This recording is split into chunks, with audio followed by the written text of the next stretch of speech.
Welcome to Native Calgarian and Mossy for listening. I'm your host, Michelle Robinson, speaking to you in Mohkinstsis in the Blackfoot Confederacy, home of the Nitsitapi, Sutina Dene, and the Yiharhi Nakota. I talk about history, current news, unheard news, book clubs, with special guests to give local or national issues a voice through an urban Satu Dene lens. My life's work will be to honor the voices of my ancestors and next generation with humor, love, and truth. Reconciliation is work, not performance. May we honor all Indigenous voices with that courage.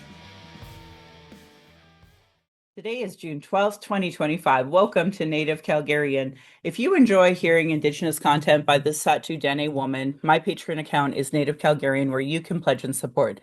Thank you, previous donors, for showing your support. For those who cannot afford to give, I'd love to hear from you at nativeyyc@gmail.com, where you can send in your comments or questions.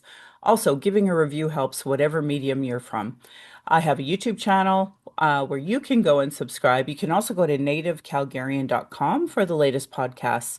And I'm on social media if you want to chat with me there as well. But remember, share things you learn to your network. Oki, naganago, mekoche chestokom aki, or nara dago dekots nagotiene siku seradi. My name is Red Thunder Woman. My married English name is Michelle Robinson, and I use they, them pronouns. My Dene lineage roots me in the land of the Great Bear Lake Tribe in Treaty 11 in Delaney.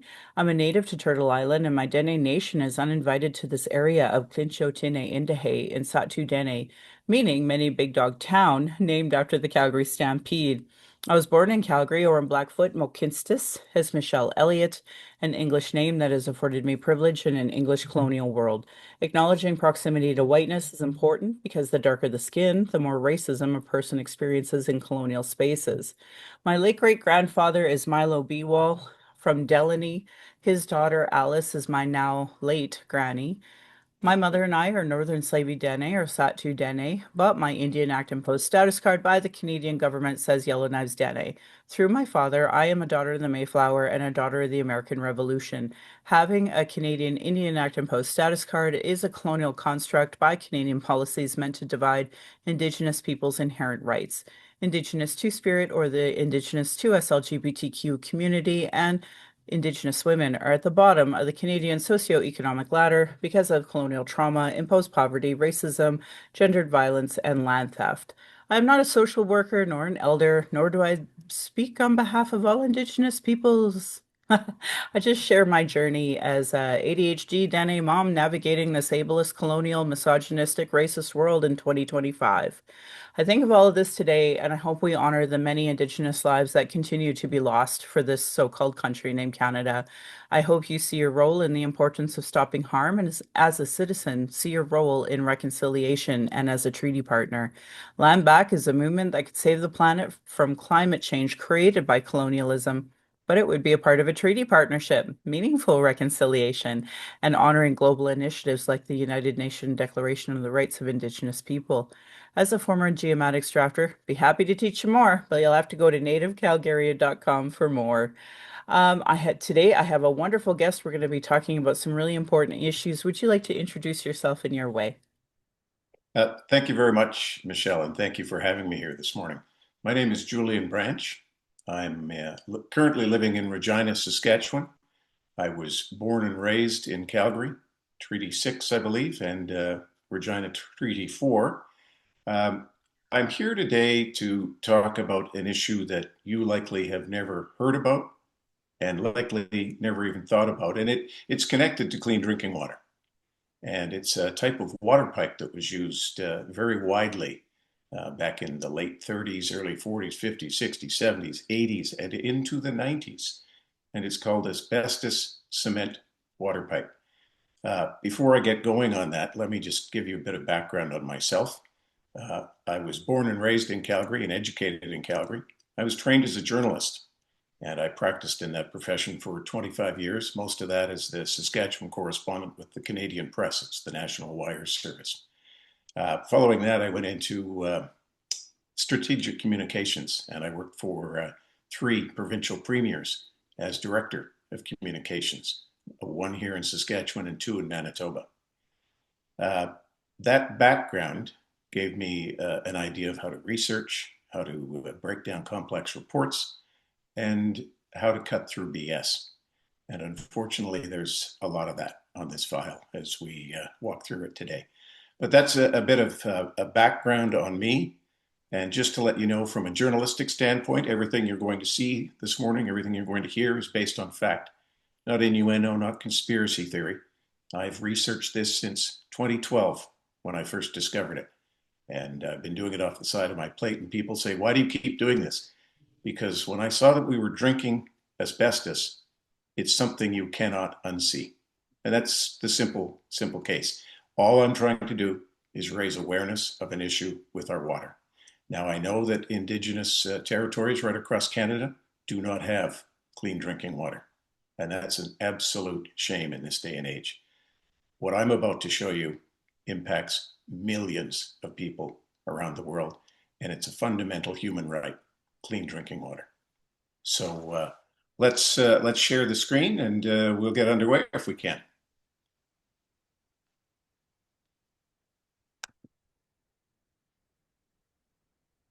All right.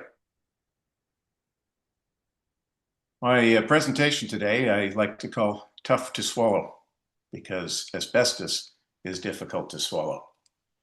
Now, the reason I'm talking with Michelle about Calgary today is Calgary is impacted by these pipes, and Calgary is in the news right now. This was an article in the Calgary Herald just last week about your feeder main break, your primary water main break, and those are the really big water mains, like huge diameter. What we're talking about today is a much smaller diameter distribution pipe right in front of your home, but they're Calgary water mains. The Bears Paw feeder main is getting a lot of attention. The asbestos cement water mains are getting very little attention, and it's time to change that. One of the communities I want to focus on today is Lake Bonavista in the southeast of Calgary. Be very familiar with that, and if you don't know, Lake Bonavista was the first ever man-made lake or community built around a man-made lake in Canada. It was very well known back in the day. I've visited many times and very familiar with Lake Bonavista. It plays a major role in our story as we go along. But let's start for those of you who don't know a lot about asbestos. What is this? It was used to be called the miracle mineral. That's what Canada nicknamed asbestos because Canada, unfortunately, was the world's largest producer of asbestos for quite some time. There are 6 primary types of asbestos that are economically viable. Those are the ones that we pay attention to because those are the ones that we made money from for decades. But what I want to talk about today is called chrysotile or chrysotile asbestos. That is the type of asbestos used in the construction of asbestos cement water pipes. There are 2 types of asbestos cement pipe or water pipes. One is a pipe that's steel, which is wrapped with asbestos as an insulator. That's not what we're talking about here today. The type of pipe we are going to be talking about today is the asbestos is mixed in with the concrete as a binding agent, and then the pipe is formed of that substance. And federal government reports from Canada show that 20% of the interior of that pipe is asbestos. 20% of the pipe is made from asbestos.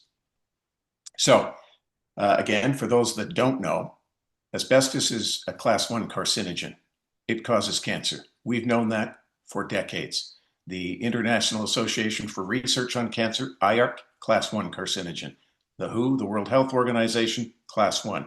And here we're looking at the Centers for Disease Control and Prevention, the CDC, down in the United States. Now, you'll hear people say that we have no doubt that inhaling asbestos causes cancer. And there's a list of the cancers caused by asbestos. There is some debate and discussion to this very day about whether or not drinking asbestos has the same impact. But you'll see here on the CDC makes it very clear, inhaling or swallow into your stomach. Those are the diseases you can get from swallowing, drinking, ingesting. Those are the 3 phrases that you'll hear. Ingesting asbestos causes cancer. And this is the type of pipe I was talking about. This is an asbestos cement water pipe. They were constructed first in the 1930s. And like I said, the 40s, 50s, 60s, 70s, 80s, and into the 90s, they were installed in Canada. And they're still being installed in some places in the world today, not in Canada. But that's what an asbestos cement pipe break looks like. It's a massive break, and the research will show you that when an asbestos cement pipe breaks, it breaks in a quote, catastrophic fashion, not just a hairline crack where the water leaks out slowly. These pipes, when they go, they break hard. Okay, for folks that are listening to my podcast, and won't be able to see the YouTube, what I am seeing is a terrible looking piece of pipe with clearly remnants where it doesn't just break like an easy break, it's sharded, right? So it looks like cardboard. So imagine cardboard laced in asbestos going into your drinking water. That's what we're looking at. And Go Michelle, ahead. it's interesting that you used the word cardboard because there is a report out of the University of Otago, New Zealand. New Zealand is full of these pipes. Earthquakes around Christchurch, earthquakes have No. wreaked havoc on their infrastructure. The University of Otago did a massive study on asbestos cement water pipes, and one of the researchers refers to them as having the consistency of wet cardboard. Now that's not something you want a water pipe to be, wet No. cardboard. Oh God. So where did these pipes come from? Like I said, it was around the early 1900s that a fellow in Italy, Dr. Mazza, invented the asbestos cement pipe process. And this is one of the pipe factories, asbestos cement pipe factories in northern Italy. It's massive. It's football fields in size. These things were huge. They started popping up around the world, and in the late 1930s, early 40s, we really got going on this. And this pipe was shipped around the world. These factories started popping up around the world. Canada had several asbestos cement pipe factories.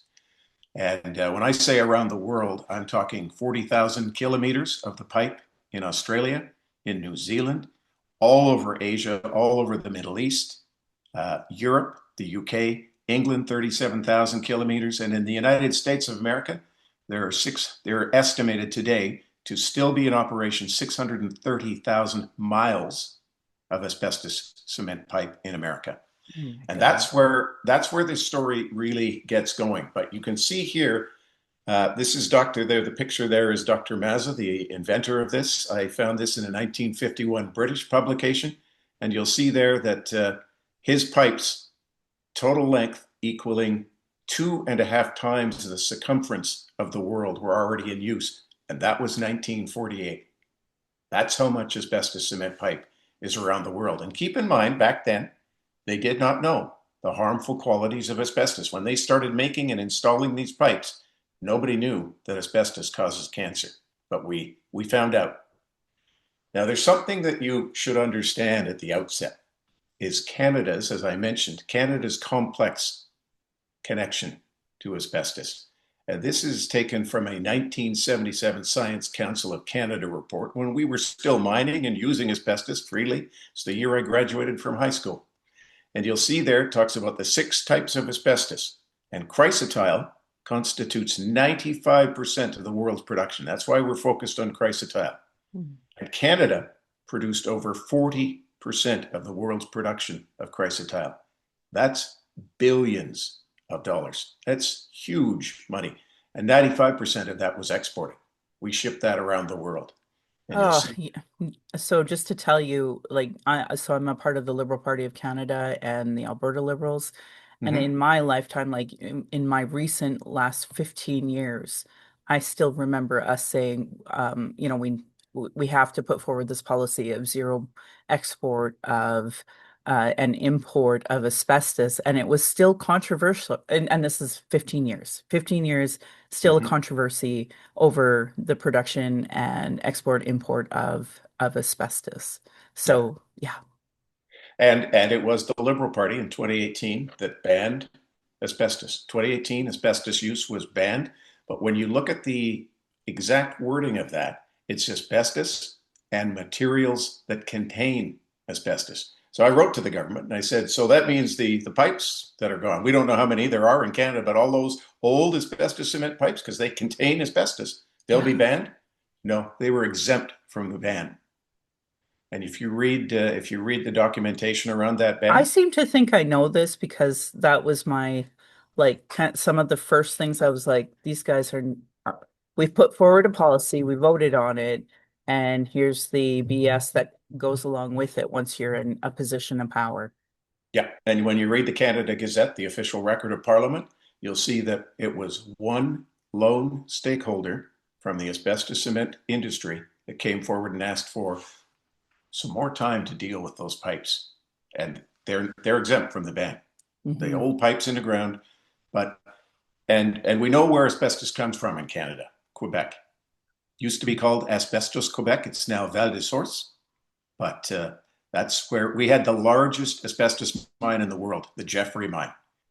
That's how much asbestos means to Canada. That's our complex relationship with it, just to give you a bit of background. But as I mentioned, it was the United States where this really got going, and it was the late 60s that the people of Duluth, Minnesota noticed something strange with their water, and they lived on the shore of Lake Superior, the largest of the Great Lakes. And EPA was brand new at the time. Fledgling EPA came in and did some tests on the water, and they found extremely high concentrations of asbestos, 644 million fibers in a liter of water, 644 million asbestos fibers. So they kept looking into this, and it led to a massive lawsuit in 1973 against the Reserve Mining Company, big iron ore outfit, and they'd been dumping their tailings into Lake Superior for decades. And this resulted in the high asbestos fibers. So the court case got underway, and it took about 10 seconds for environmental groups to realize, well, wait a second, we've installed about 200,000 miles of asbestos cement water pipe in America. That can't be good. So the US EPA and the Department of Health and Human Services, the big dog in the United States, they would spend the next 2 decades studying, is there asbestos in American water? And if so, is it dangerous to drink? And those were the two major things they looked at. In 1979, they found out, yep, there's a lot of asbestos in American water. We've already got incredibly high counts. In one location in New Mexico had 2 billion fibers in a liter of water, just to give you an idea. One community in South Carolina with asbestos cement pipes had 547 million fibers of asbestos. It was crazy. So they realized, okay, that we've got a lot of it. We need to deal with it. Let's find out if it's harmful to drink. They spent the next 2 decades conducting studies, the EPA, DHHS, and they, in 1992, the United States of America regulated asbestos in water, and they set the maximum contaminant level, MCL, at 7 million fibers per liter. 92 fact sheets say that we set it at 7 million MFL to, quote, protect against cancer. 95 fact sheets from the EPA say the long-term health effects of drinking asbestos from old asbestos cement water pipes, lung disease, cancer. Short-term, not so much. It's the latency period with asbestos-related diseases. It can take up to 4 to 5 decades for these asbestos-related diseases to kick in. But you saw in the picture the asbestos fibers, they're microscopic. They're tiny, tiny little fibers. And once they get caught in your throat or your stomach, it's not good. The curious thing is, I'll show you the 95 fact sheets in a moment, but the curious thing from the EPA, when you go to their website today and you check out health effects from ingested asbestos, it's an increased risk of developing benign intestinal polyps. Now, I've contacted the EPA on 3 separate occasions now to ask, well, how and when did drinking asbestos stop causing cancer? There's nothing in the research. You will find nothing on the EPA website to say that anything's changed, but it's been downgraded to an increased risk of developing benign intestinal polyps. And the last point I'll make on that is drinking water shouldn't give you intestinal polyps, benign or otherwise, No. let alone cancer. But here's that EPA regulation. This is a 1995 fact sheet, and you'll see up in the right corner, they talk about 7 MFL. That's the maximum contaminant level, 7 MFL, million fibers per liter. That's how you measure asbestos. Everything else is parts per million, milliliters. This is a very special designation given to asbestos because the EPA spent 2 decades on this. And you'll see there, short term, not so much. long term, and there it is, I want you to be able to see that clearly, the long-term health effects, the potential to cause lung disease, cancer. So the EPA knew in 1992 that drinking asbestos from old water pipes could cause cancer. And there's the rationale for the 92 regulation. You'll see at the very top there, use of asbestos cement pipe, US EPA. And they say the primary reason for concern about drinking water containing asbestos fibers is its association between occupational asbestos exposure and gastrointestinal cancer.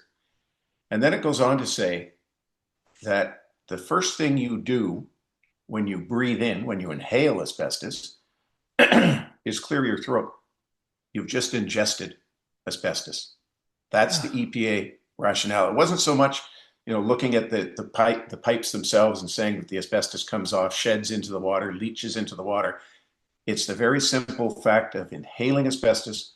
First thing you're going to do, because it's a little fiber and it irritates your throat, clear your throat, swallow. You've just ingested the sputum, which contains the asbestos fibers. I think this is one of the strongest ones I have. This is an excellent representation from the American Cancer Society. When you leave this website today, Google American Cancer Society, asbestos and cancer risk page. This is their asbestos and cancer risk page. Pops up, talks about what is asbestos, how are people exposed, inhalation, and swallowing, such as water that flows through asbestos cement pipes. Why else would the American Cancer Society have that on their asbestos and cancer risk page? And then that next part goes into talk about, breathing it in, coughing it up, swallowing it. That's the American Cancer Society.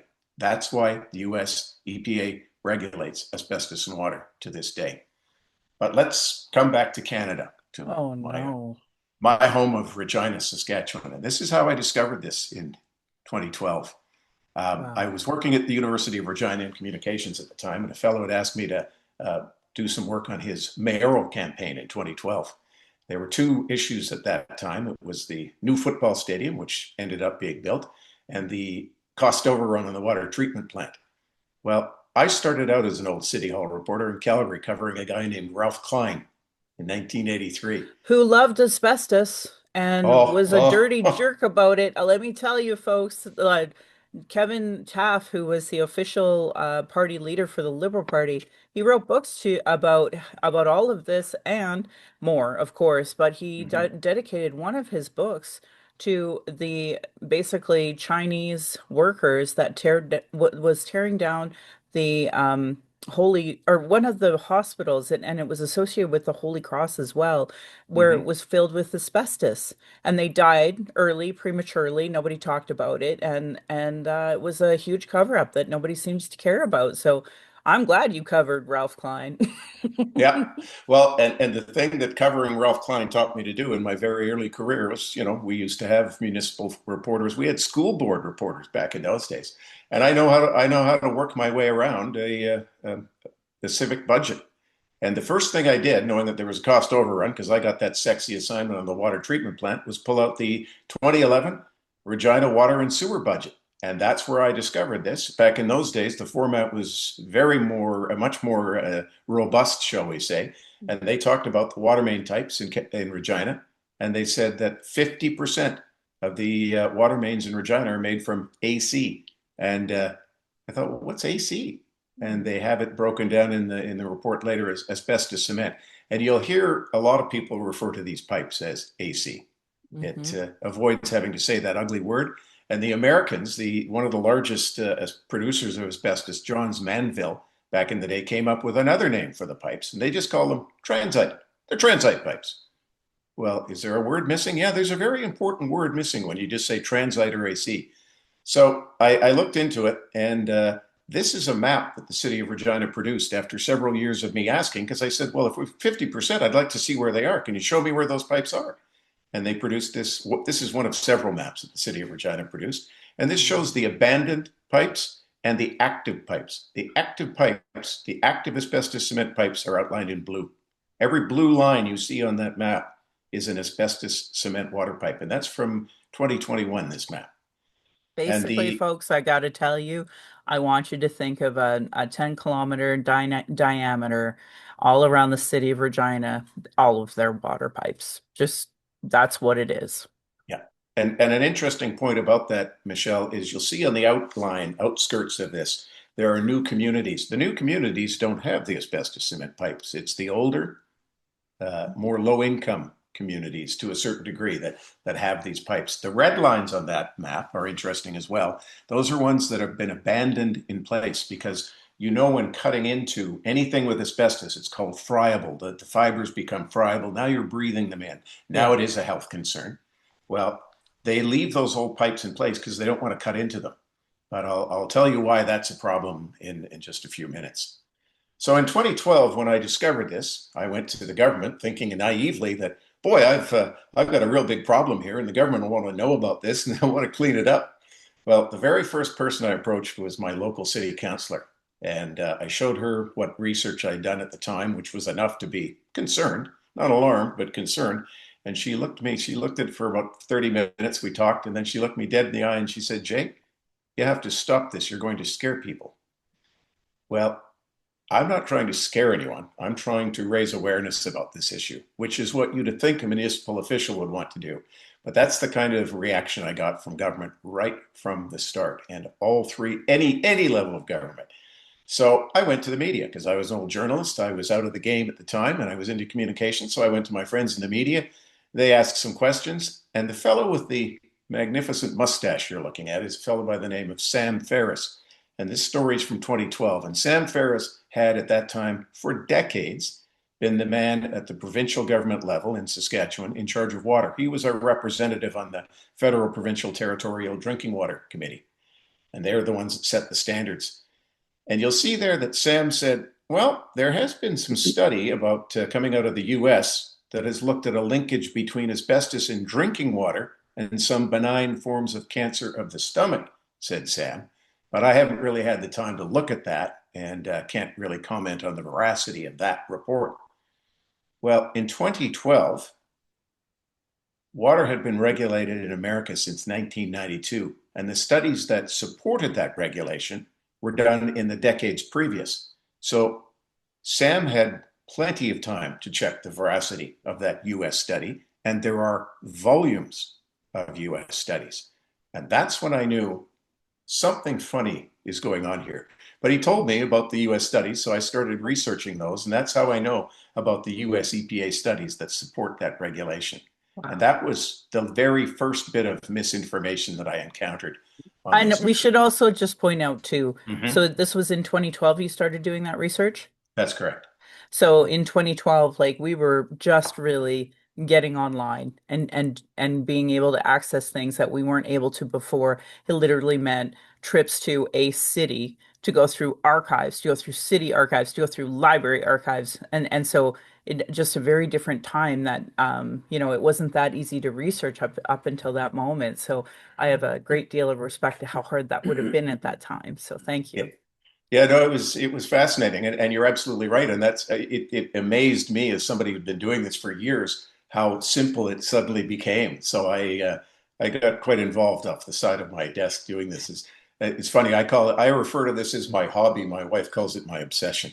Ah, yes. And now Uh, that I have ADHD, I call it a hyperfixation that we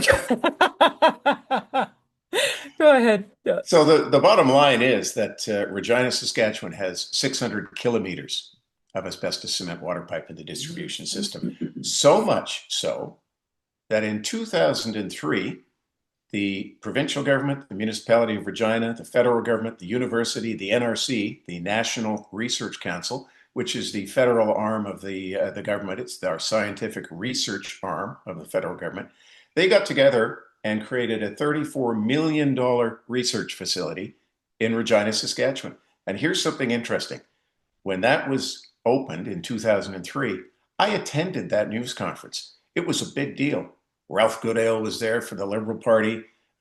Premier Calvert was there on behalf of the provincial government. The university president was there. The mayor, uh, Pat Fiacco was there. And the federal government invested $15 million, and each of the province, the city, and the university kicked in $5 million. So everybody was in for at least $5 million. When you read the 3-page news release at the time, and I remember going, boy, this is a big deal. But when you read the news release, it didn't make sense. It was talking about water management. It was talking about an ongoing problem in infrastructure problem in Regina. But I was there that day to grab Ralph because I was the national choro. And whenever a federal, politician landed in Regina, there was always something else going on.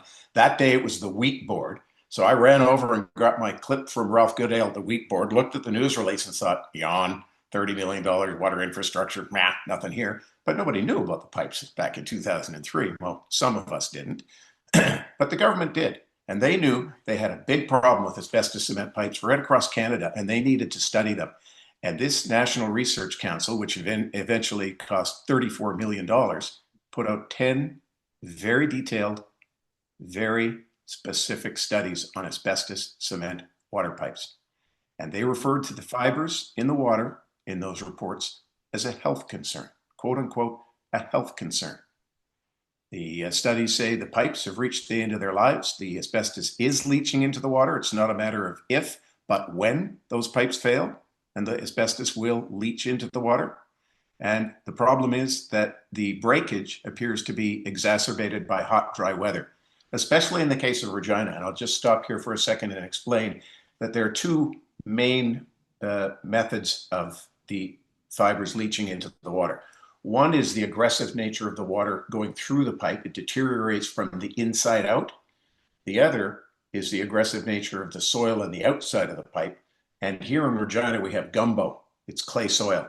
So when it's dry, it dries out. And when it's moist, it sucks that moisture in. And when it's dry, those pipes crack like dry twigs underfoot. Like that's those massive, massive breaks that you saw. Yeah. So in 2010, the National Research Council was doing very good work in Regina, and it came out with a very specific report in 2010 that said that the fibers do get into the water and they pose a hazard of cancer. Now, what's interesting, when I discovered all this, and I spent several months going through those studies page by page, word by word, and then I wrote the National Research Council and asked them some pretty elementary questions. They said, we have no data on the pipes, except for those 10 studies packed full of data. It gets worse because Health Canada says those NRC studies don't count because they were based on infrastructure, not health. And I want you to see some of the covers of these NRC reports and see how specific they are. Asbestos cement water mains, history, current state, and future planning, 2008. This one uses the words health concern. Same with this one, very specific. AC pipe, you'll see right in the title of that report, AC pipe, not asbestos cement, but the rehabilitation replacement methods and current practices, health concern.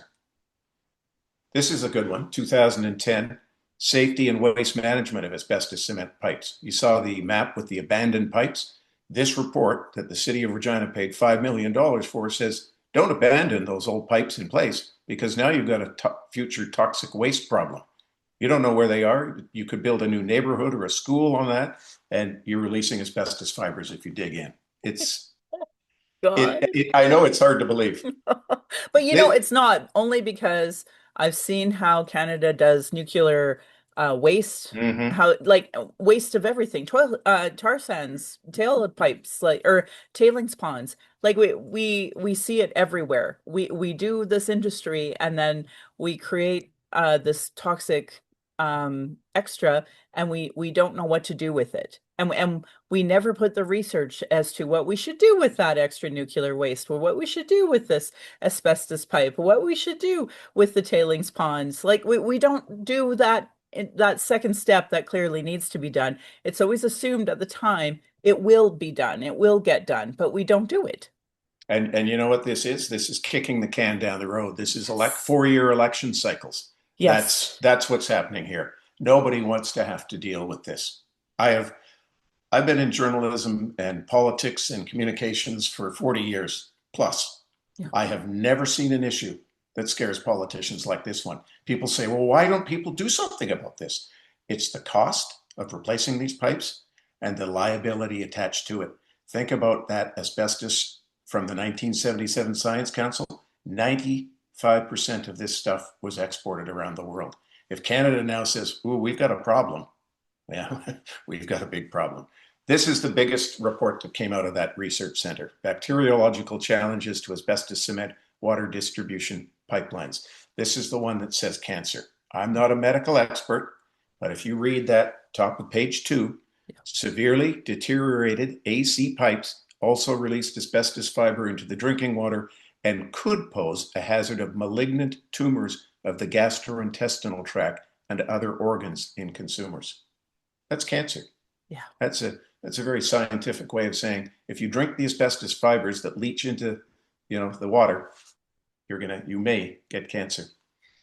Now, I said that the NRC, so here's the letter I wrote the NRC in 2021, and I asked pretty elementary questions. Have you ever looked at the issue of asbestos cement pipes? Are there any in Canada? What's the condition of those pipes? Is there a health concern? And I used those words in particular because health concern is peppered throughout those National Research Council reports. And the NRC wrote me back, NRC does not hold any data on asbestos cement water pipes. Yeah. Well, that's funny because you've got 10 studies that are full of data. And you'll see there that it says the asbestos cement pipe is no longer used in Canada. No, it's not. It's not that. That's not my concern. My concern is the pipes that were installed in the late 40s. And in the case of Regina, I can tell you it's 1945 to 1988 that the pipes were installed. In Winnipeg, Manitoba has 720 kilometers of asbestos cement water pipe.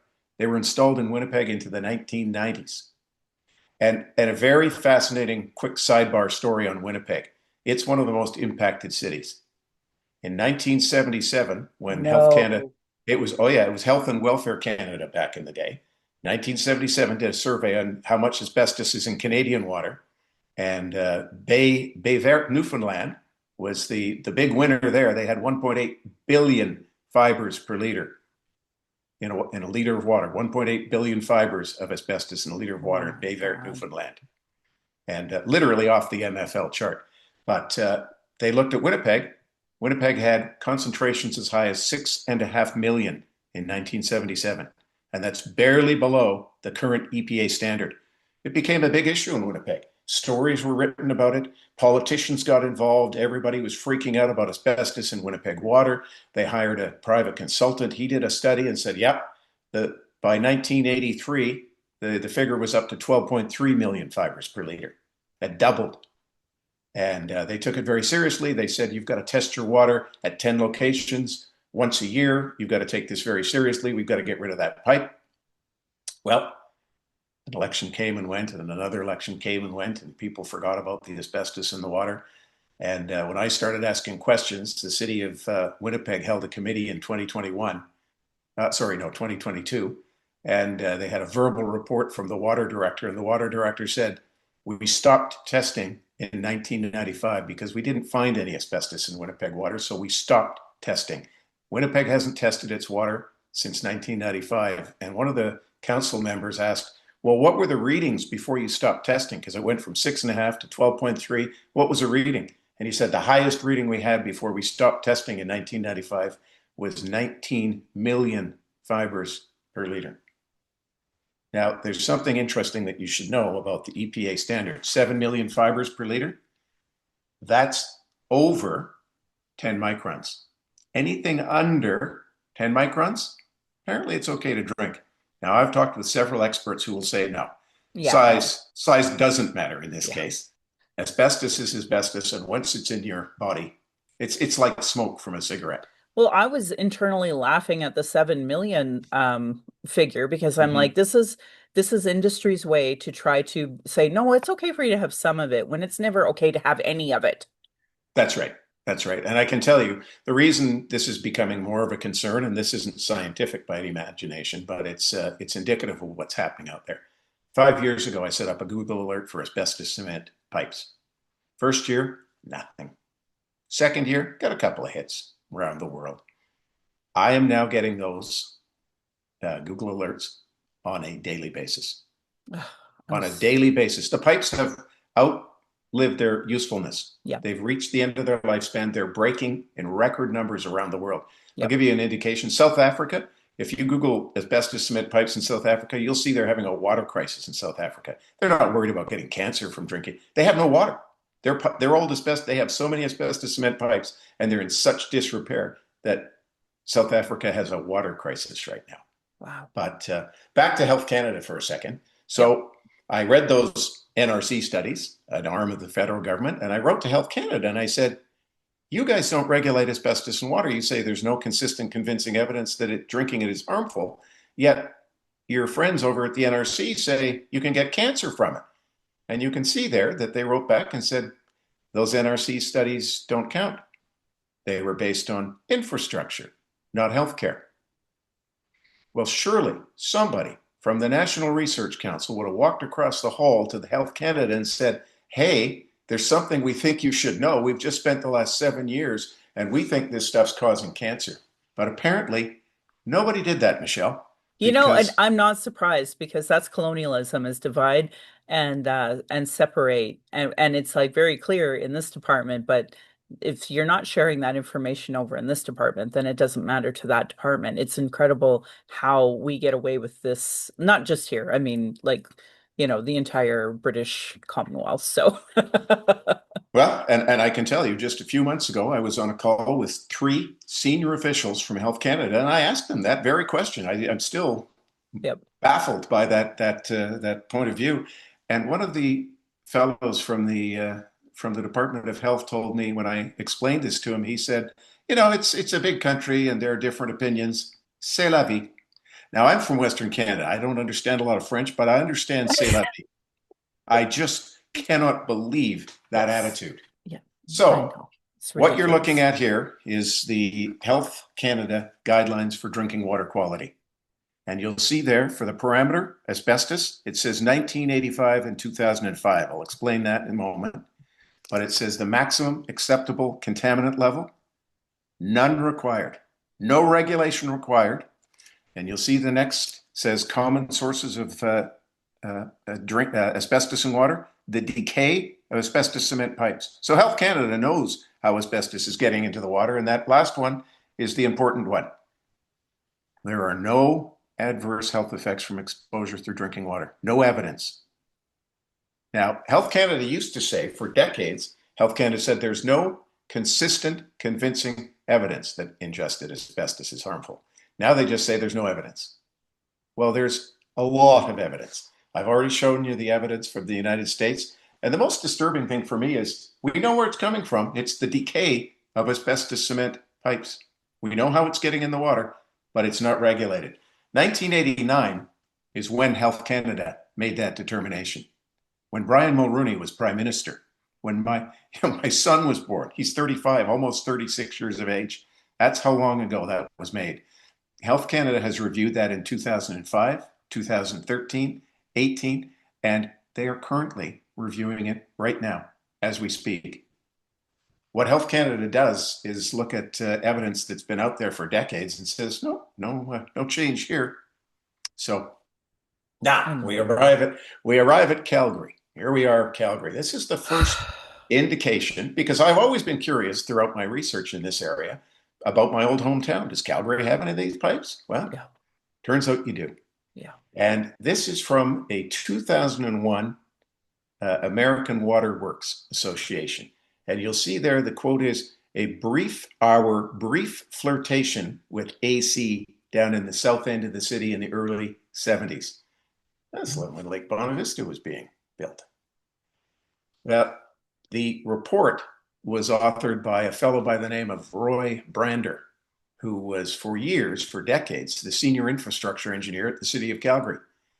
And you'll see in that little excerpt from the report, he's talking about they were having problems with DI is ductile iron, another type of water pipe. And they said they were having a problem with ductile iron. And we were trying out AC, asbestos cement, which gave us a lot of trouble with, quote, workmanship related, unquote, breaks. So they were installing this AC pipe, but they were having a problem with workmanship related breaks. Don't know what that exactly entailed. And here's that quote again. just a different format. And it's our brief flirtation with AC down in the South End in the 70s. And so I'm in Abbeydale, and Abbeydale, like it was surveyed in 1978.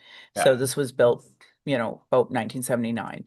So I'm just like kind of just looking at your and just thinking, but is it? Because right now, today, Ogden, they're shutting down the road in order to do some water main changing. They've been doing some work here in Abbeydale, and I'm not sure why, because I'm not looking into it because I almost don't want to know. So Hmm. I am very concerned about Yeah. everybody, obviously, and I'll let you continue, please. Yeah. Yeah. So this is the indication. So we're narrowing it down. We have it in Calgary. Yes, we're narrowing it down to the South End in the early 70s. Yeah. Let me tell you a bit about this organization. Prevent Cancer Now is a small but mighty NGO based out of our nation's capital of Ottawa. Uh, Obvious from its title, the group is trying to stop cancer before it starts. During the course of my research, I reached out to Prevent Cancer Now about 3.5 years ago, and we started having discussions about this. Now, I'm just a curious old journalist, but the board members on this, the voluntary board members on this organization are medical doctors, are scientists, are PhDs. They're very, very clever people. They were fascinated. They'd never heard of this issue. Long story short, I was invited to join PCN. I now sit on the board, and Oh, I'm honored and humbled to sit on the yes. board with these folks. Thank And God. they've taken quite an interest in this. Well, you can see there, November 29th, 2023, Dr. Meg Sears, our board chair, a chemical engineer, very, very intelligent woman, wrote an op-ed. I helped Meg write this op-ed, and it appeared in the National Observer because we had just introduced a motion, a petition into the House of Commons. Green Party leader Elizabeth May had authorized the petition, and she stood up and read this petition demanding action on asbestos cement water pipes. Well, because of my background in media, I've always found media monitoring to be quite helpful. And I wanted to see who would write in. Just curious to know who would write into this story about asbestos cement pipes. You remember Roy Brander?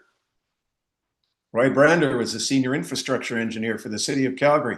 We have 67 kilometers of asbestos cement pipes. There was a big hope for them in the early 70s. The pipes were not supposed to rust, and they wouldn't. But Calgary stopped after a few years. He says, I don't recall of a AC main having to be replaced because of contamination. He talks about the shedding of asbestos particles. That would be the leaching of asbestos particles into the water. And by the way, on the top paragraph there, I love that where he says, we didn't put in a lot, but some of the cities got stuck with the inventory. Got stuck is not a positive term in this circumstance. No, again, it's that toxic waste removal. Now, what do we do with this? Yep, yep. So, and then he finishes off, and this is where I know about Lake Bonavista, where he says nearly all the AC pipes in Calgary are the 3 blocks around Lake Bonavista and the southern 3/4 of Parkland. So the man who was in charge of this for decades knows exactly where the pipes are buried. He knows where the bodies are buried. Yeah. So I started looking at the City of Calgary website. This is the City of Calgary website, and this is where they talk about their 67 kilometers of asbestos cement water main in the water main network. They don't talk about where they are. And this is also a page from the City of Calgary website. And you'll see there that the water main runs right in front of your home. It's usually a 6 to 10-inch diameter, not that big. And then the private service line connects to your home, and that's your property line, and that's you're responsible for that, and they're responsible for the main on the street. The city is responsible for the main on the street. If that water main breaks in front of your home, there's nowhere for the asbestos to go except into your home because it doesn't go back out to the treatment plant to be treated and removed. If you have a problem with the pipe in front of your home, it's going into your tap. Amazing. Yeah. And one of the things I should tell you, I didn't mention this at the NRC report part of this. One of that one that talks about safety and safe handling and removal of pipe says that even if you believe it's okay to drink asbestos, even if you believe it's okay to ingest asbestos, did you have a shower today? Do you Right. use a humidifier or a vaporizer when the kids are sick?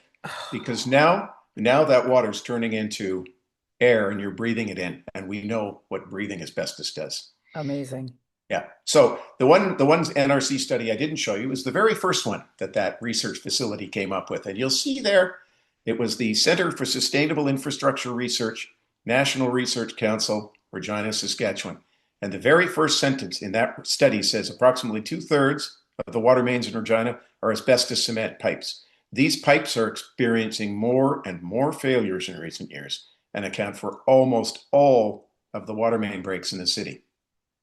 Regina knew it had a major problem. And I want you to look at the date on that, June 2nd to 4th, 2005. Yeah. Well, in 2005, in June 2005, City of Regina had already hired a private consultant to write developing a strategy for the long-term management of asbestos cement water mains in the City of Regina. Again, very specific. Well, why does that involve Calgary? Because apparently, for some reason, the City of Regina, with all its water main problems, wanted to partner with Saskatoon and Calgary. And it says potentially Calgary.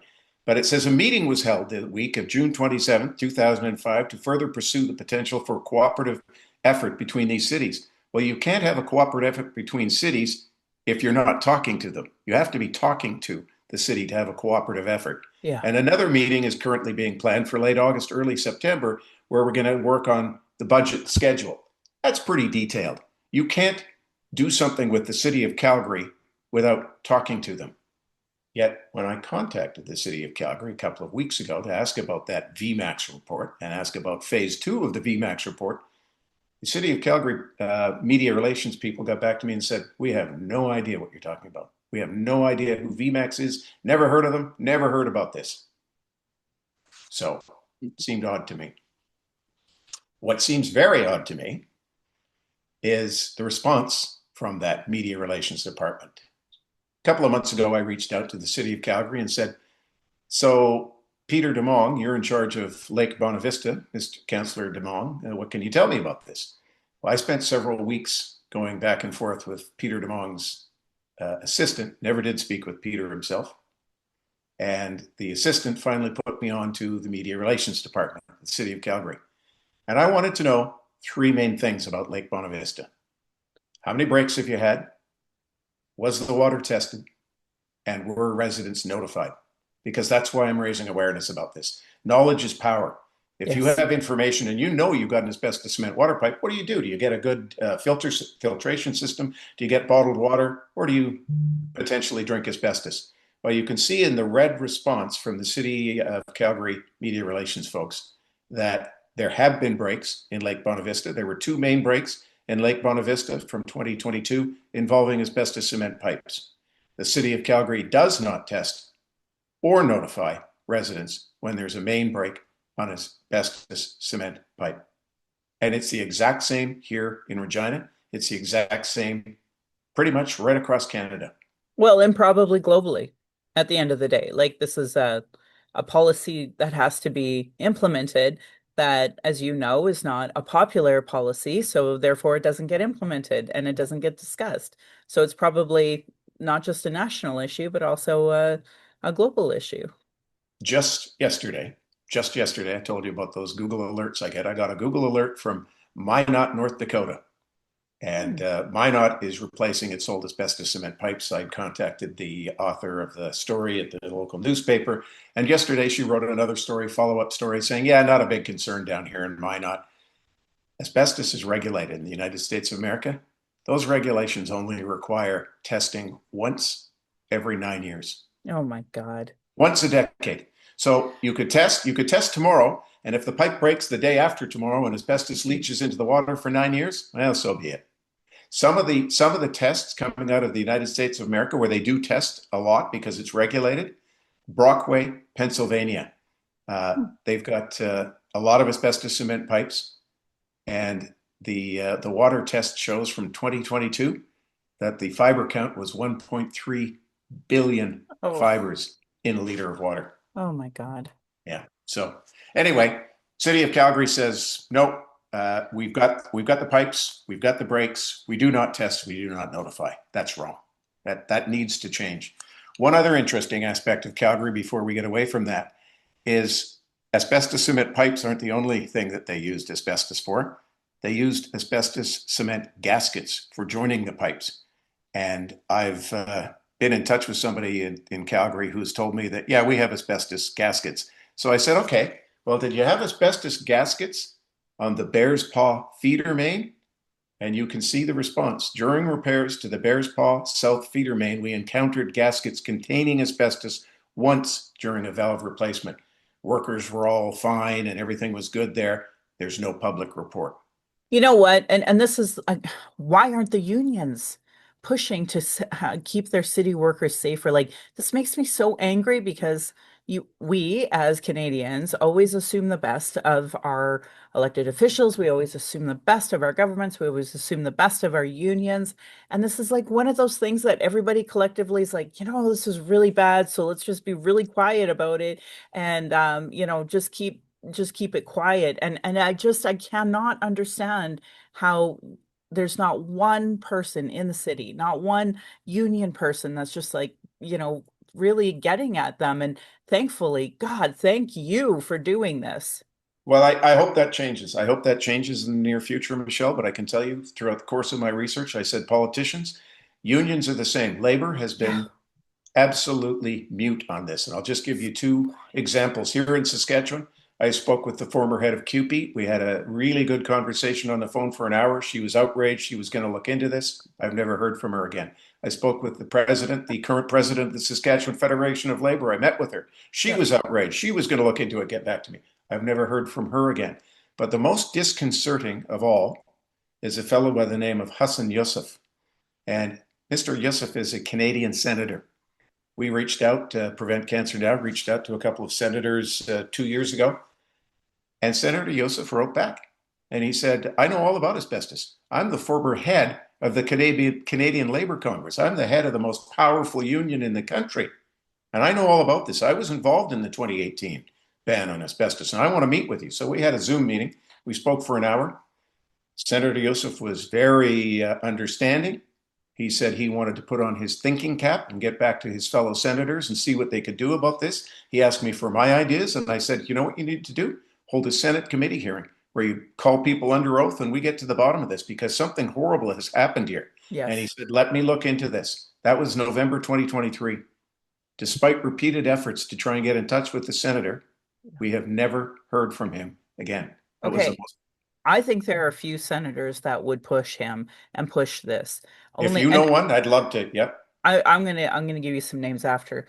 Okay. And I will say this too, and this is kind of just eating at me, so I'm just gonna throw it at you because I know a lot of this is really focused on settler cities and infrastructure, which totally understand. However, it was about the 50s to the 60s that they were like, natives still exist. We have to kind of take care of them a bit. Mm-hmm. So I'm very worried and concerned how much I guess at the times it would have been Indian Affairs would have been like, yeah, we'll take this crap, toxic pipe and, give it to some of the natives here or there. Like, I'm very worried now that the very little bit of infrastructure we have for water in the reserves, like, is it filled with this crap? Yeah, and that's an excellent question on Indigenous territory. I find that fascinating. I have heard in America there is a lot of asbestos cement pipe on Of course. reservations. There Yeah. there is. Now I have heard through the grapevine that there is some in Canada, but we've never done a national inventory of asbestos cement pipe. Unlike the US, we've never done that. Well, I'll get to that in a moment, and I'm hoping, and that's I want to talk to you about that because I'm hoping that Indigenous territory is involved in that inventory. I'll tell you this. It literally, so I was part of the Liberal government when we got elected in 2015. Literally zero people had a spreadsheet until Dr. Jane Philpont. She made Hmm. the first spreadsheet saying, here's our 634 nations. What's the water status? That's how terrible Canada has treated Indigenous people. And to be Yeah. frank, it like as hard as we were working on it, they purposely didn't put the right amount of funds and budget into this in Mhm. order to make it better. And I can give you a report for that after, but I want you to continue more so Okay. with this first, and then Yeah, we'll yeah, talk about that sure. offline. Yeah. And one of the interesting aspects of this for me is when I start talking to people about this, they say, well, wait a second, we're Canada. We're supposed to be really good on the water. America, they suck. No, in this case, the EPA has done much better than Canada. It's fascinating. But it's not just Regina, it's not just Calgary. In 2020, I got together with my local newspaper and they produced a full page feature on this in the middle of a provincial election, in the middle of a municipal election. The Wow. media being what it is, it lasted about 15 seconds. Nobody followed this up. But this chart, this table that they produced with the feature, gives us an idea. And if you look at the left hand column, those are cities in Alberta, Saskatchewan, Manitoba with asbestos cement pipe. They give the kilometers. Regina, 600. If you look at the percentages in the pink on the top there, look at Swift Current and Weyburn. 72 and 75% of the pipes are asbestos cement. And then it goes down. There's Edmonton. Edmonton's got 1,050 kilometers of asbestos cement water pipe. 25%, a quarter of the system in Edmonton. There's Winnipeg, 721, You would think Saskatoon. that Ryan Jesperson would want to cover at the minimum Edmonton because he lives there, one, and he always speaks so glowingly of it. Like you would think him out of all people, and now that he's more of an independent person, like Mm-hmm. he would want to cover this. This is just wild to me that, we're not talking about it more. It is really extraordinary. And there's Calgary down there at 66.623 kilometers, makes up 1.25% of your water system. But the pipes are breaking and Yeah, people aren't being told about them. So as we know. that's, Yeah. yeah, it's an incredible document. One of the things I just wanted to touch on briefly has been the political response to this. In 2012, I went to the media. The media said, talk to the city. The city said it's not a problem. Province. Everybody said, no, it's not a problem. Federal government doesn't regulate it, so we don't test for it. Everything's fine. I went to the NDP because I used to work for them, and I raised it with one of the MLAs. He raised it in committee with the fellow that went on to be the health minister. The health minister said in 2013, when it was raised with him, hadn't heard about this. Let me check with my officials. I'll look into this, get back to you. And the MLA said, I wish you'd do that on a rather urgent basis. So shortly after that, I went to work overseas. I went to work in the Middle East for 6.5 years. And I came back 6.5 years later and I said to that MLA, did you ever get a response from that fellow in committee? Because now he's the health minister. Gosh, no, we never did. And I took up this fight with the health critic at the NDP. And in 2019, she wrote to Minister of Health, Jim Ryder, and said, we've got asbestos cement pipes. There are serious health concerns, quote unquote, and we need proactive steps to deal with this. 2019, nothing's been done since then. It was raised in the Legislative Assembly once in question period, once. And that's all that has happened on that front. I raised it with my MP, Warren Steinley.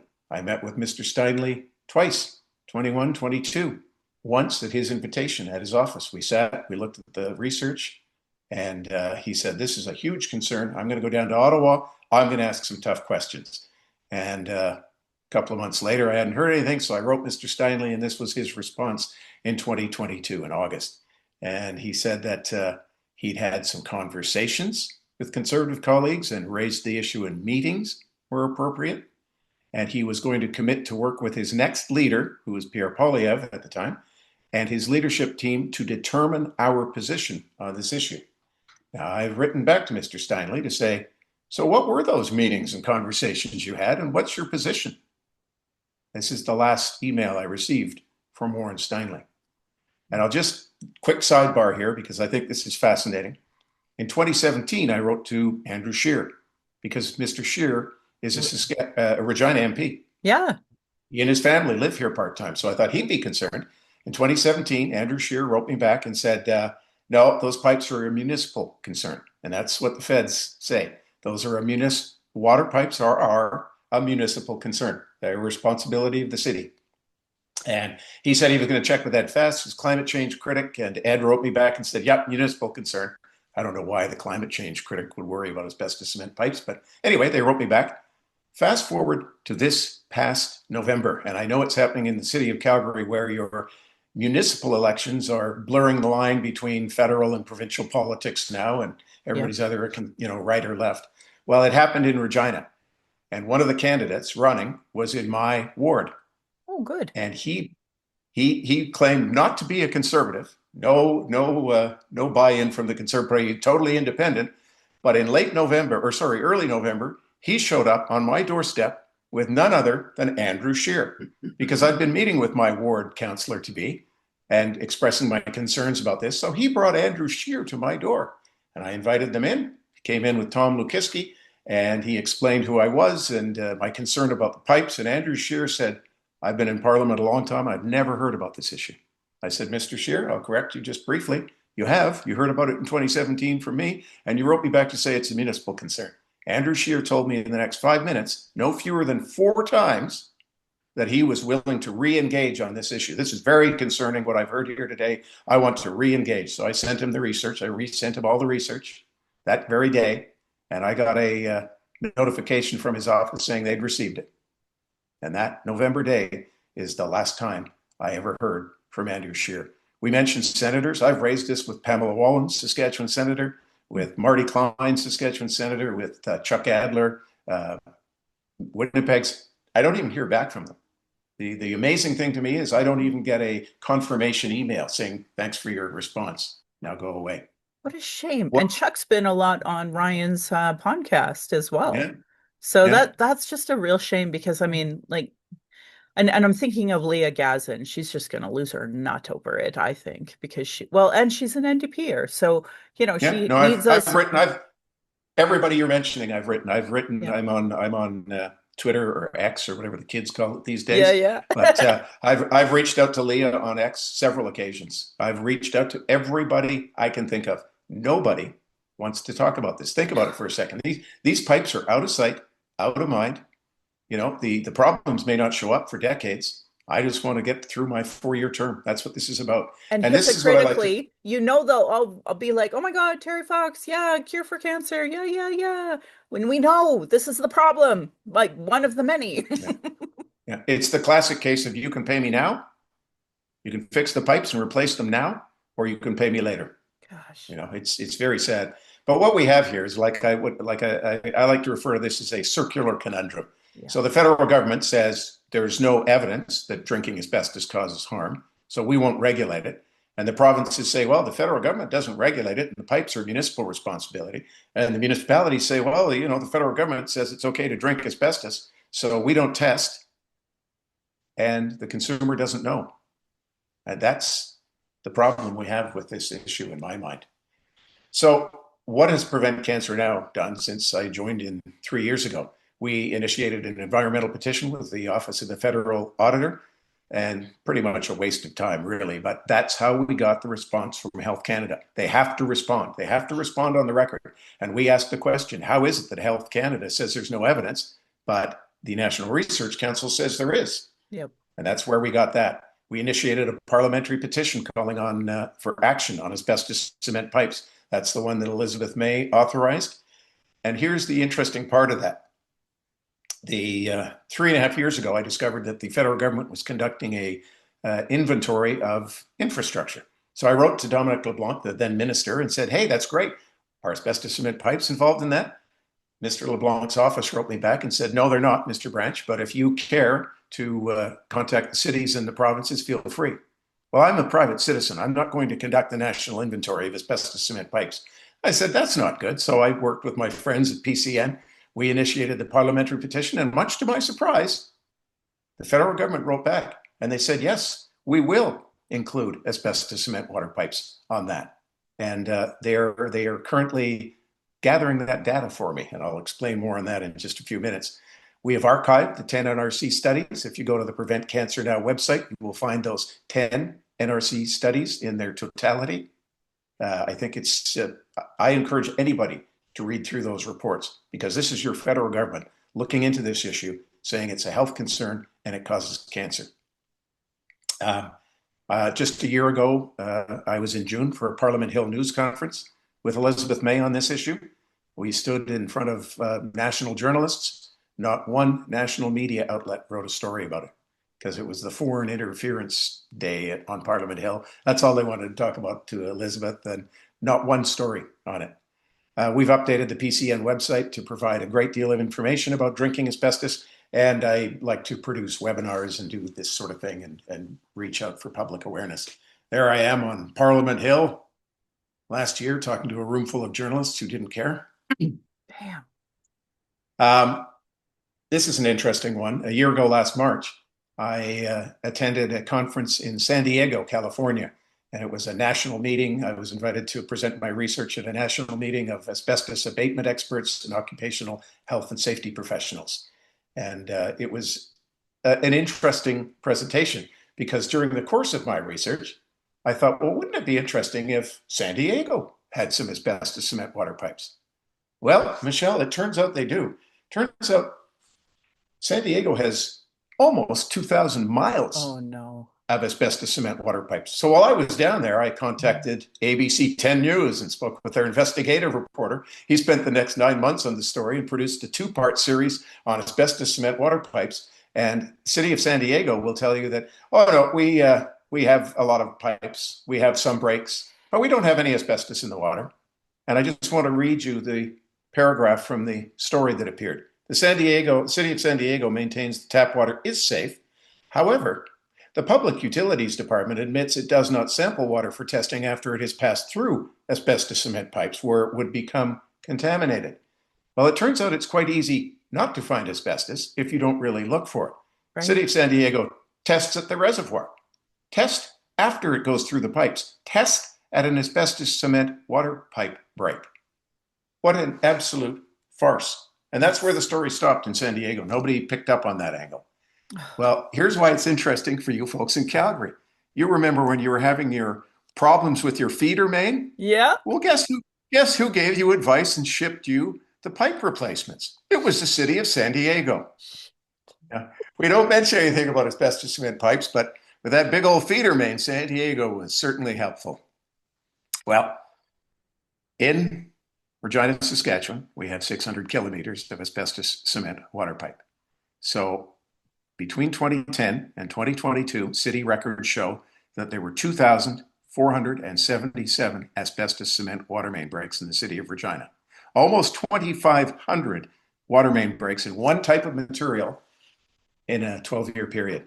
So I reached out to the city of Regina and I said, well, how much asbestos is in our water? That's a lot of breaks. How much asbestos? None detected. None detected, because I bugged the city of Regina so much. They went from not testing at all to testing one location once a year, 2016, 17, 18, 19. And I wrote back to the city and I said, that's useless. Yep. So now they tested at 11 locations for a couple of years, and now they're down to 4 again. But they said they found no asbestos in the water. So being a journalist, I thought, well, that doesn't make any sense to me. Yeah. So I contacted CTV's W5, the premier investigative television news program. CTV W5 spent a year on the story. They focused on Regina and Winnipeg. They found asbestos in Regina water with one test that they shipped to a US lab. Near one water main break in Regina, they found 370,000 fibers in a liter of Regina water. And they also identified 85 other communities that still use asbestos cement water pipes, and they're indicated on the map there. You'll see British Columbia is full of asbestos cement water pipe. Just a quick Especially that sidebar lower again. part. Holy. Well, and that's why Elizabeth May is involved, because I showed her that her riding of Saanich Gulf Islands, the Gulf Islands, full of asbestos cement water pipes. A third of the pipes on, Salt Spring Island, one of my favorite places in the world, full of it. Galliano, Saturna. There. BC, here's a story. Here's a quick sidebar on British Columbia. So journalists are pretty predictable. So this program airs on March 25th, 2023. The next couple of days, several journalists across Canada reach out to their water authorities and say, oh my God, we saw this report. Do we have asbestos cement pipes? And the authority says, yes, we do, but it's not regulated in Canada. So we're meeting the regulations. We're meeting or exceeding federal regulations. Well, it's pretty easy to meet or exceed when there are none. But the Vancouver Island reporter was quite tenacious. And he went up and down all over the island talking to communities. And he spoke with Nanaimo. And his story reads that he's got the mayor there holding a glass of water. The mayor standing in front of the camera holding a glass of water, and the script reads, "In Nanaimo, there are 100 kilometers of asbestos cement pipes, but the city has tested the water for asbestos since the early 90s, and the mayor assures everybody the water is safe to drink." And then the mayor takes a big drink of his glass of water and smiles, and it's great. So I thought, well, that's interesting. So I thought I'd reach out to the mayor of Nanaimo because very few municipalities test because there's no regulation.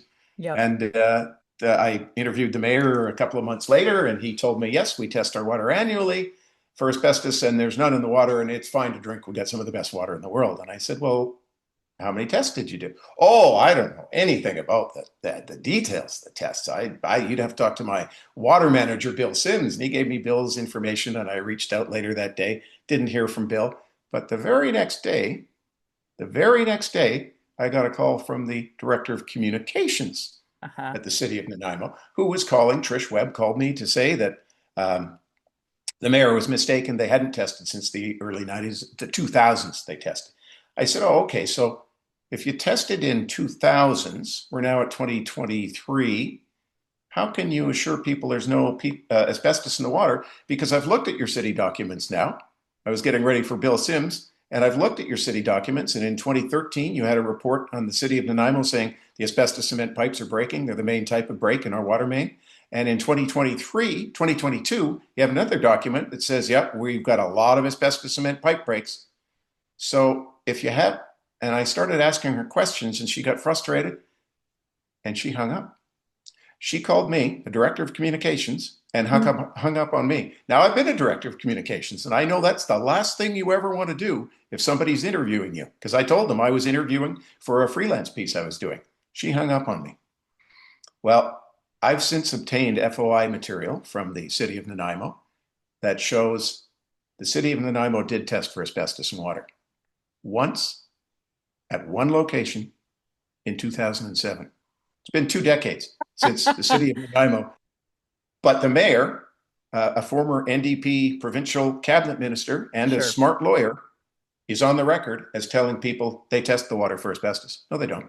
Yeah. That's just one sidebar on that. And you and I both know what he would do is say, well, that's what they told me, and I assume that they were telling me the truth, and we will never have any accountability on that. It's the Yeah, worst. yeah. But the problem for people in Nanaimo is that, those pipes are still breaking. Now, Yep. I have reached out to a current city councillor who just ran in the last federal election for the Green Party. He sits on the city council. I've told him all this. I hope he does something about it because it's the water I would be concerned about. I've reached out when I see something odd in a story, when my little Google alerts pop up, I reach out to a journalist. And in Sheffield, England, a couple of years ago, there was a massive asbestos cement water pipe break, so bad that it shut off the gas works, and people were without heat to heat their homes in the winter. So that's how it became a story. And I reached out to a journalist in UK, and she got together with some friends, about 7 friends across the UK and Europe, and did a huge takeout on this across the UK and Europe. And it's it's a massive problem in Europe, and I'll get to that in a second. Here's the headline from Scotland just in April Oh that boy. people are very, very concerned about this in Scotland. It's becoming a huge problem in Scotland because, as I say, the pipes have reached the end of their lives, and they're looking to replace. You'll see Scottish Water says it will take decades to replace old asbestos cement pipes. Here in Regina, I can tell you that my city is replacing the pipes, and it will take 50 to 60 years. My son will be in his 90s. My 35-year-old son will be in his 90s. That's not acceptable. And the interesting thing in that Scottish Water story is that Health Canada maintains that there's no evidence that in drinking asbestos from old pipes is harmful. Where in the United States, quote, lawyers in America are already pursuing cases where they argue the fibers from asbestos cement pipes have caused cancers in their clients. Well, if there's no evidence, how are they doing that? Right? There's plenty of evidence. There's plenty of evidence out there. Kind of back to your point, though, about how long it's going to take to do just in Regina Mm-hmm. alone. Right now, we are having this national discussion about, how we're going to work within our country and we're going to reduce barriers, et cetera, et cetera. Like, if this was a nation building exercise, why couldn't this alone be it? Thank you very much. And I suggested that to a couple of politicians just in the last 2 weeks leading up to that June 2nd meeting, that nation building meeting in Saskatoon. Not one person raised this. That's absolutely right. That was my point. All the premiers and the prime minister are talking about building pipelines. Let's build some pipelines. Let's build some clean drinking water pipelines. And the thing, Michelle, about that National Research Council Center that was in Regina, all the literature around there says there is a world problem we're going to solve. Canada, Regina, we're going to solve a world problem. Well, that research center, when I started asking questions in 2012, it was quietly shut down. It just went away quietly. Instead of addressing the problem, we Yeah. shut the center down. We just stopped doing the research. Now, the lawyers in America are the ones from Brockway, Pennsylvania that I mentioned. That's where the lawsuits are happening. And when you see a picture coming up, you'll know why. It is wild in Well, you Brockway, had said Pennsylvania. previously that was the area that was really badly affected in the billions as Oh opposed to yeah, the 7 one million. 1.3, Yeah. 1.3 billion fibers, and you'll see 1.3 billion fibers what it looks like in water in just a minute. Oh God. Um, back to Italy, where this all started, because the inventor of the pipes was Italian. So Italy's full of it. 125,000 kilometers in Italy alone. Again, earthquakes in recent decades have wreaked havoc on the underground water infrastructure. Cancer rates are up. And Italian researchers are taking a hard look at this. 2016-17, there's and I've got all the references for these. I mean, ask Yeah. me, for any links that you want. Very serious studies. In conclusion, this study found several findings suggest that health risks from asbestos could not exclusively derive from the inhalation of fibers. Health hazards might also be present after ingestion, mainly after daily ingestion of drinking water for long periods. Again, it's Mm. that long latency period. Yeah. Here's another Italian study, 2022. They're looking at cancer in the liver and bile ducts. And that one says all these observations strongly suggest that the issue of asbestos in water has been closed too quickly, not applying a precautionary principle. And I'm sure you're familiar with the precautionary principle. I wasn't until I got to know my friends at Prevent Cancer now. They're quite strong on this. And for listeners, viewers, the precautionary principle essentially came out of Europe in the 60s and 70s. And it says if we know something is harmful, if we know it to be harmful, don't study it to death while we put in place regulations. Put the regulations in place while we study it, like tobacco. That's, but that's the sort of thing that needs to happen. But the Italians are very concerned about this. So what does the future look like? The future looks like this. This is the asbestos cement water main break in Regina, where W5 obtained a sample about 50 feet away from a gas station bathroom. That is an asbestos cement water main break. Catastrophic failure. This is Britain a couple of weeks ago. This is a catastrophic water main break. That's what they look like. You're seeing them pop up all over. I talked about Brockway. This is a kitchen sink aerator taken off a tap in Brockway, Pennsylvania.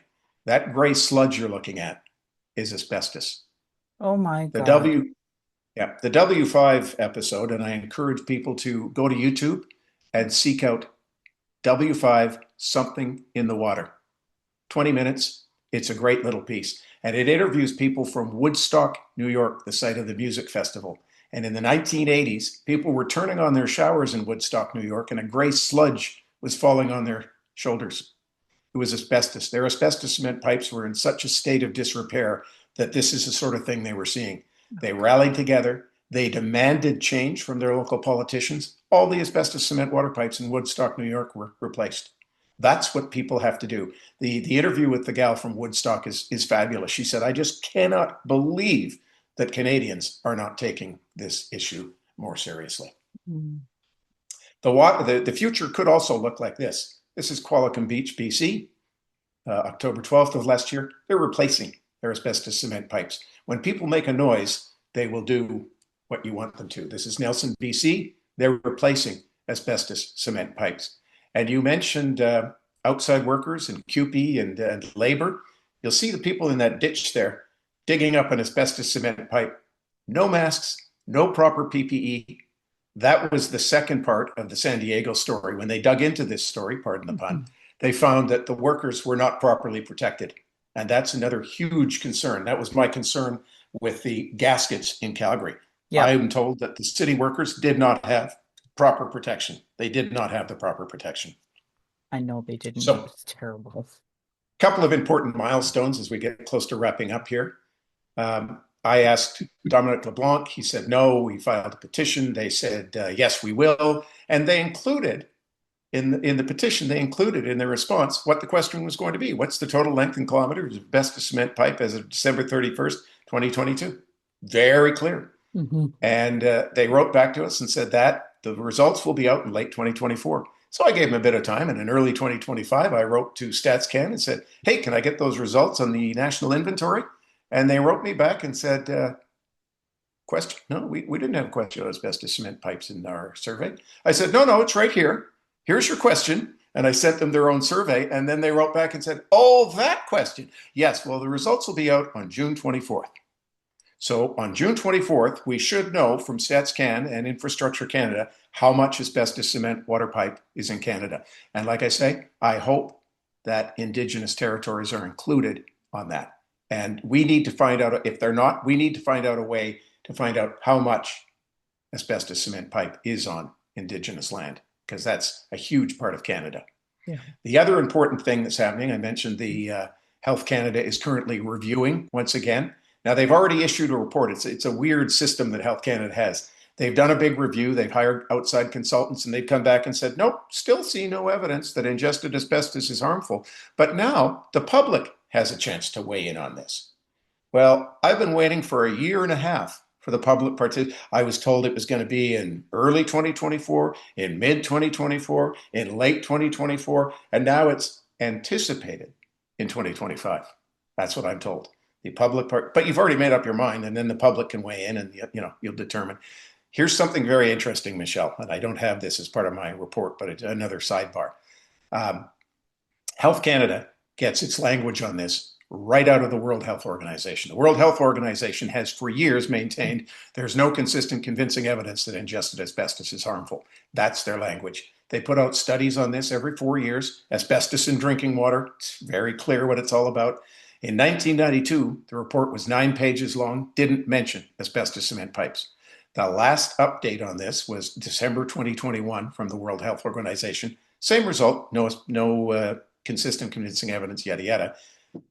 But the 32-page report spends a great deal of time talking about asbestos cement water pipes. They are the main source, according to that report, the main source of asbestos in water is aging asbestos cement water pipes. I am of the belief that the WHO may be paving an off-ramp on this to say, because they say further studies needed in that 2021 report. Now, the next one will be coming out late this fall or early winter. So we'll see where the WHO goes with this. But I don't think the WHO can continue to ignore this issue like they have for decades and decades. I talked about the reviews, the I have a decision question not to for you bring. though. Yeah. Like you Mm-hmm. are working for an NGO based on cancer, and like I've been struggling with having much respect for the authority of many organizations, especially governmental, and the World Health Mm-hmm. Organization. It just feels like I have this issue, I could talk about this issue in many different subjects. I just like at what point in time do you still have confidence in the World Health Organization? On this file, I have no confidence whatsoever. It is highly politicized. This issue, and I go back to that report out of Canada, how much we dealt in asbestos. This is multi-billion-dollar industry. Yes. There's still an asbestos lobby firm. It used to be the Internet or the Chrysotile Association of Canada. It's now the International Chrysotile Association. They still have a massive lobby firm paying billions, hundreds of millions of dollars a year to get asbestos sold. It's very disillusioning. So the next steps, if I were in Calgary, I would contact my city councillor. I would want to know, does my house have an asbestos cement water pipe? Simple as that. Very simple question. I'd contact your MLA, want to know what the provincial government is doing about this. Most importantly, contact your MP and demand that Canada regulate asbestos in water. That has to be the first step is the inventory. Where are the pipes? What kind of condition are they in? Do I have an asbestos cement pipe delivering water to my home? And then the regulation, because with regulation, you're required to test, at least test, and stronger than the US regulation. Mhm. Once every 9 years is a joke. And as a homeowner, I want to know. I Yes. want to know if I have an asbestos cement water pipe. Because here in Regina, I can tell you that my home was built in 1983, and I have an asbestos cement water pipe right in front of my home. Damn And it. a few years ago, the city came. There was a problem with the water main on my street. They came, they blocked it off, and they dug it up. And I got a little blue door hanger. And that blue door hanger said that we're going to shut off your water for a day or two. When we turn it back on, the water may be cloudy, may be discolored, may have a slight odor. Don't worry, that's not a health concern and should not make you sick. Well, that's the same city of Regina that produced those 10 NRC studies that say the exact opposite. That asbestos, oh, by the way, they say there's a sediment in the bottom of your line. So I wrote to the city and they didn't explain what the sediment was. So I had a community association president write to the city and say, what is that sediment in the bottom of the water main? And they wrote back and said, it's a mineral. It's a buildup of minerals in the pipe. Well, I.e. asbestos. Yeah. asbestos is a mineral. I'm not stupid. I mean, I know if I have an asbestos cement pipe, I know what the sediment in the bottom of my pipe is. So really, at the end of the day, knowledge is power. Only when we're informed can we make informed decisions. So Okay, that's and that's what my to my listeners, to my followers, after this, I want you to take a pillow and scream into it and just release all of that anger, frustration, and unbelievable uselessness of all of our of city officials, labor officials, and folks who should do better and don't do better, and just scream into that pillow because I know I will be. Yeah, it's a screamer. It is the most fascinating story I never had as a journalist, and that's why I keep doing this, Michelle. I mean, Yep. it just keeps on going and going, and unfortunately, the problem will only get worse until we address it. These pipes have reached the end of their useful lives. They're breaking in record numbers, and the asbestos is getting in the water. This is the again that Regina asbestos cement water pipe break. Oh That'll my give you an God. idea. I mean, that thing is just it's cracked in half. And here's a fascinating sidebar. When you watch the W5 piece, you'll see the guy from the city, Curtis Doney, is very nervous. It's like a 60 Minutes interview. You can see he's sweating and nervous. It's not good. Well, I'll tell you why he's sweating and nervous. Because when this pipe broke in October of 2022, W5 wrote to the city and said, I see you've got a water main break there. What's the deal? City wrote back and said, yes, it's an asbestos cement water main break. And we're dealing with it. Everything's fine. They did not tell the residents in the area. The city sent out a similar notification to residents. Didn't say it was an asbestos cement water main. Told the national media it was, but didn't tell the local residents. So 60 minutes. W5 comes to do the interview in January, and I'm with the reporter the day before the interview is about to happen. He's interviewing me, and his phone goes ping, and he looks at his phone and he says, "You're not going to believe this. The city of Regina just wrote to say it's not an asbestos cement water pipe that broke. They made a mistake. It's a cast iron pipe." I said, "Well, here's the map, that blue map I showed you. There's the area. You see any cast iron? It's all blue." So they wrote back and they said, "Yeah, yeah, I know every other pipe in the area is asbestos cement, but this is a cast iron pipe." That is not a cast iron pipe. The problem for the city was if it's not an asbestos cement water pipe that broke, how do you explain the 370,000 fibers of asbestos in a cast iron pipe? Which means this stuff's going throughout the system. So I really encourage people to watch CTV's W5 Something in the Water. I will It's share a it. I'll put it embedded into our link too, okay. so that Yeah. people can see both. I mean, this has been a fascinating conversation, Yeah. enraging conversation as well. So please continue. Yeah. And I'll just finish on this point, and it's where I started. The UN, the United Nations, decades ago declared clean drinking water a fundamental human right. And I'm actually thinking of talking to somebody like Alex Neve, in the future, Yeah. because this has got to stop, and it needs to stop before it's too late. I get quite emotional when the interviewer tells me on W5 what the actual fiber count was in Regina, because I said that's exactly what I've been trying to do all these years, is prevent exactly what is happening. And that's, I've got no hidden agenda. I'm just a normal guy trying to do what's right. And you don't get a lot of chances in life to do a really, really good thing. This is a really, really important good thing. People need to know what's in their water. So that's my story, and that's where I'm at today. And I am so grateful I'm for you. well, I'm confident that we'll get there. When I started this in 2012, you couldn't find anything on asbestos. Just type in asbestos cement pipes into your search bar now. People are talking about it. So that's a good thing. We'll get there. Oh, I hope so. My God. And again, infrastructure conversations that are happening, like nation building conversations that are happening. This just seems like the right nation building conversation we should all be having, just Yep. because, like, we're here. We're here right now. We need to do this right now. And it's Yeah. funny, you said that the United Nations said that clean water is a fundamental right. I, naively, as a Canadian kid, grew up believing that food, housing, and water were basic human rights that every single person in this world was afforded. Obviously, that is not the case in any capacity. And as the older I get, the more I learn that. And I think kind of like what you said, these are things worth fighting for. These are things that we should all be doing. And I believe that Alex would take that interview and talk to you in a second. He's a fabulous human being, and fabulous human beings find each other and talk about these things. So I know that this is probably one of the most important conversations we should be having. And I remember Kevin Taft talking about asbestos in general, it being in our building and in everything, our pipes, Hmm. everything, and believing that this would be something we would all talk about and all want to eliminate. And while we may not know what to do with it, at least have an idea that it can't be in our walls, in our water, on our floors, in the air, and Yeah. yet we're not doing it. So I have the deepest respect for the work you're doing, for the hyper focus that you have on this, and I applaud you from the bottom of my heart. You're the type of person that I think, for my folks listening, should be nominated for the Order of Canada for trying to do this work and raising awareness and doing the doing the extra of cataloging.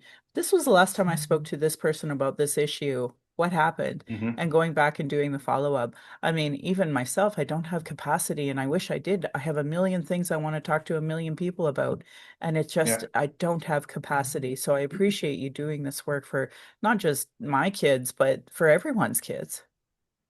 Well, it's funny you mention that because I'm about to be a grandfather for the first time next month. My daughter's Congratulations. expecting, thank you, in early July. And it's when I think about why I'm doing this, yeah, I'm an old guy. I probably too late for me if something's happened, but I'm doing this for the younger generation. I'm doing it Yes. for my kids and for my grandkids.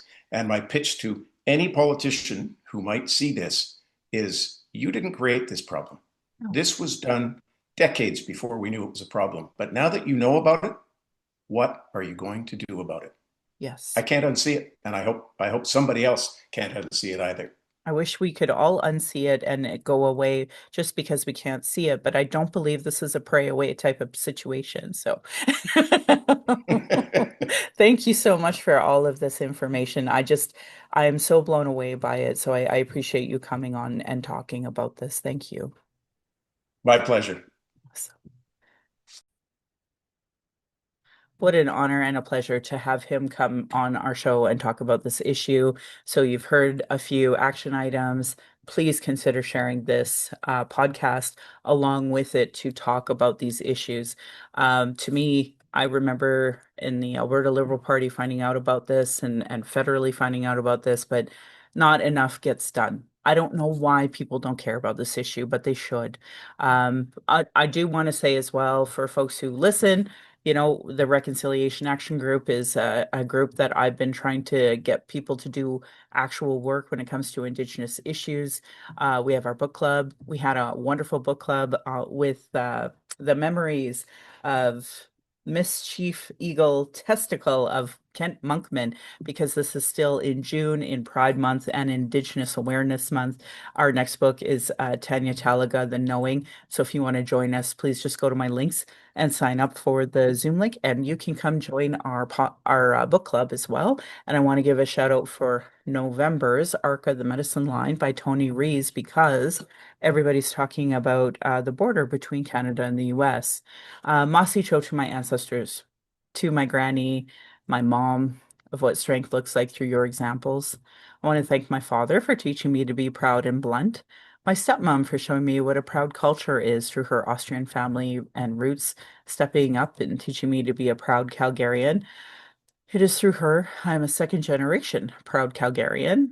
I want to say thank you to my husband, Big Buffalo Rock Man. He produces and edits the show. He's been my husband, childhood friend, father of our child. He's been my support down this crazy road that we go down. He's witnessed decades of ableism, racism, sexism, and to our child, we are blessed to learn from you daily and honored you chose us. You give me daily accountability to be a better and stronger person. I hope my daughter and my family will be proud in the future of us discussing these present day issues. I honor the Blackfoot as the elders and members have been so kind to me on my Red Road journey. Elder Red Crane taught me how to pronounce my spirit name in Blackfoot, and Leonard Kenny taught me how to pronounce it in Satu Dene. My humblest apologies to them, to all of the language keepers as I learn proper pronunciation. My patron account is Native Calgarian, where you can pledge and support. Thank you, previous donors, for showing your support.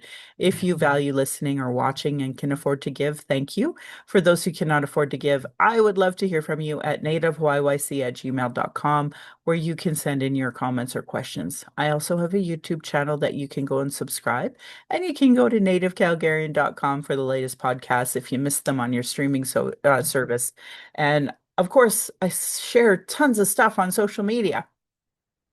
So the last thing I'm going to talk about is a touch grass moment, and I wish I could encapsulate in a TikTok or even a podcast. When you've had newcomers come to Canada, to this so-called Canada, and take your ancestors for generations and abuse them and beat them and claim in the name of education. And for me personally, growing up, to be ashamed of who I was because of our education system, our media, and just the way our government policies continue. You don't understand the pride to have to be Indigenous. I have only recently learned in the last couple of decades all of the policies that have been put against me and my people to make me ashamed of who I was. Now I couldn't have more pride in the world of who I am and where I come from. So to see this new generation go to graduations, we had so many barriers in place for us to not even graduate. The disdain and hate that I have felt from teachers, school administrators for being Indigenous. And I still see it in some. I don't know why they still have their job, but they do. I see it at universities all the time as well. But for this small little moment, I got to see my daughter have a wonderful high school experience with admin and staff and teachers that legitimately cared about her. Of course, there were a few that didn't, but out of the ones that were there, they treated her to be proud of who she was. They have services, they have field trips. It's this in my daughter's school, a smudge room that they can go. And she's graduating, and not just graduating, but they've decided she's going to be valid Victorian. And to see her proudly wear regalia and get a beaded cap from another two-spirit who had immense barriers in order to bead my daughter's cap. You have no idea how proud I am and how like a sobbing cry to have her or have my daughter, have my child who goes by they, them, be able to have regalia and a beaded cap and not just graduate, but graduate and be recognized as one of the top citizens. in a non-Indigenous school. And so I just I wish I could explain to people listening how I wish that for all of the previous generations. And I hope that the next generations can experience that despite this ugliness we are seeing on, conservatives right now. So I just wanted to say thank you to all of the staff and all of the teachers that were at my daughter's school for believing in her, elevating her, encouraging her, and helping her get to the point that you named her valedictorian and gave her citizens awards and treated her with such love and respect. I will be forever grateful for that, for doing that. So that is the touch grass moment I wanted to end today with. And to all you Calgary rabbits, you're lucky I'm not tradish. Or my beautiful cousin would respond, or you'd be in my dish. Thanks, folks, for listening.